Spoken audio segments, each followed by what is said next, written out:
Hello everyone. তো আগের দিন তোমাদের সাথে আমি শেয়ার করেছিলাম যে আমি গালিফ স্ট্রিট গেছিলাম, আর গালিফ স্ট্রিট থেকে আমি কী কী গাছ নিয়েছি আজকে তোমাদের সাথে শেয়ার করব। ফার্স্টেই আছে একটা আবরাকা ডাবরা, অ্যান্ড সেকেন্ডে আছে একটা হোয়াইট গোলাপ। আর এই গোলাপটা পুরোপুরি হোয়াইট না, একটু হলুদের টাচ আছে।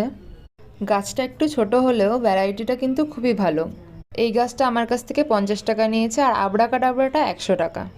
আর তারপর আছে সবেদা গাছ। এই সবেদা গাছটা আমার কাছে 100 টাকা চেয়েছিল, আমি 90 টাকায় নিয়ে এসেছি। ওখানে একটু দামাদামি করলে অনেকটা ডিসকাউন্ট পাওয়া যায়। দেখো একটা সবেদা ধরে আছে, আর এই বছর ফল না পেলেও নেক্সট ইয়ার হয়তো ফল পাবো। আর তারপর আছে একটা ছোট কমলা লেবু গাছ, দেখো। আর এই গাছটা আমি না নিয়ে পারতাম না। আর এই গাছটা কাকু আমাকে 60 টাকা বলেছিল, আমি 10 টাকা ডিসকাউন্ট করে 50 টাকায় পেয়েছি। এটাতে খুবই খুশি হয়েছি।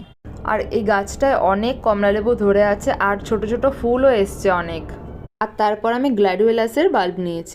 4টে বাল্ব আমি নিয়েছি 50 টাকায়, আর একটা আমি কাকুর কাছ থেকে ফাউ নিয়েছি। এটাতেও আমি খুব খুশি।